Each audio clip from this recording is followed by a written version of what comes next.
So I'd like to welcome the College Freedom Forum to Stanford and to the Freeman Spogli Institute. That's the building that we're in right now. I really admire the work of the Human Rights Foundation. I was at the Oslo Freedom Forum last summer, and I was very inspired by many of the stories that I heard there. I think that just to kick off the discussion, it's probably a good idea to talk about the general global situation. So my colleague Larry Diamond is sitting right there. You'll hear from him, I think, more specifically on the question of Taiwan and China later this afternoon.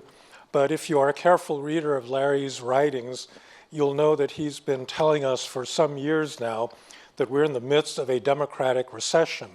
The aggregate number of democracies in the world has been falling, and the quality of democracies has been deteriorating now since about 2008, 2009. So that's 17, 18 years in a row, and there are different components of that deterioration. So some of it is the kind of obvious stuff, the rise of two big authoritarian great powers that have a lot of economic and military muscle behind them. That's Russia and China. Russia in particular did something that really hasn't happened since 1945, launched an aggression across an international border, attacked a peaceful neighbor, and is trying to take it over. And as you'll hear, something very similar could happen in the case of another democracy, Taiwan. So those, plus countries like Iran, North Korea, Venezuela, I think those are all familiar cases of authoritarianism. There's another kind of illiberal danger that's arising that is affecting even established democracies like the United States. So just to set the stage a little bit, when we use the term democracy, we actually mean a kind of compound system that is a liberal democracy, in fact, and there's really two different parts to it. There's a democratic part, which means elections and popular choice, popular accountability, but there's the liberal part that really has to do with institutions that prevent the state from exercising all of the power that it could.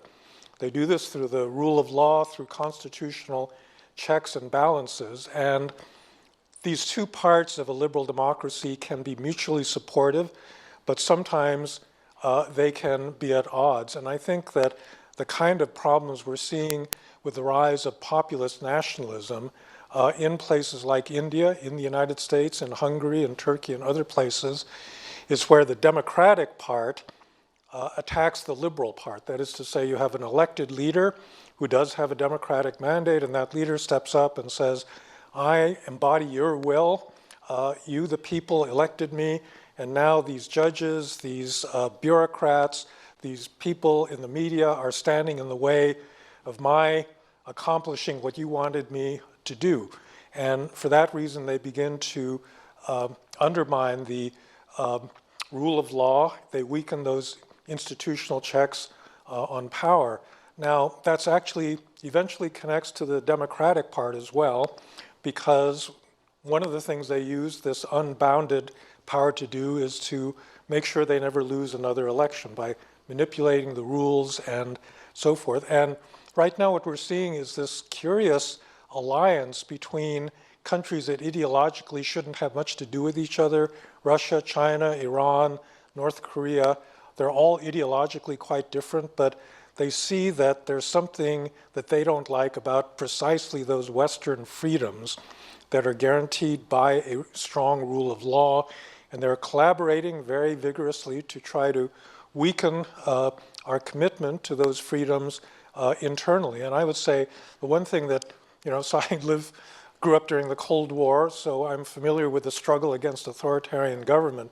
What's really different this time around is the fact that a lot of the threat is this internal one, where external authoritarian powers are able to use divisions within existing liberal democracies to weaken them and to weaken their will to resist authoritarian government. Now, I'll just conclude by pointing out the following. You can get very discouraged looking at the course of global events day to day. I mean, I kind of dread opening the paper in the morning. Actually, I still read papers. I guess you could say, you could pick this up on TikTok or something else if you just follow things on social media. But it's very depressing, to see the deterioration charted day by day. But I would just leave you with the thought that political systems and social systems have to be judged over a long period of time. And there's something wrong with authoritarian government. It doesn't produce good results in the long run because it concentrates power in a very small group of people, and sometimes it concentrates that power in one person. And that is exactly right now the problem with both Russia and China. You may remember prior to the Ukraine invasion, these pictures of Vladimir Putin sitting at the end of a 30-foot table. On the opposite side was his defense minister or his foreign minister because he was so afraid of COVID.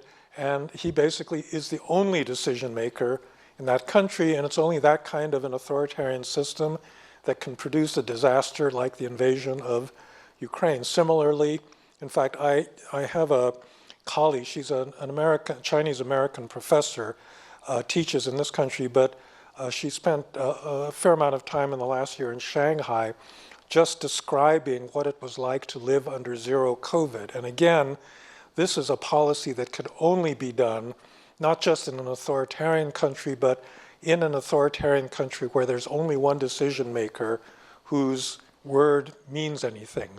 And it's for that reason that these countries, in the end, don't produce good outcomes. They can do it in the short run because they can make decisions quickly and they can implement them without the kind of debate and back and forth and interest groups and legislators arguing with one another that we see in a democratic society.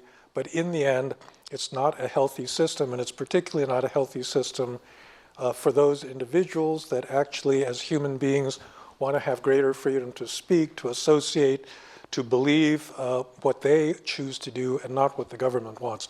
So welcome to Stanford. I hope we'll have a great series of talks. I know we'll have a great series of talks today, and I'm looking forward to listening. Thank you very much.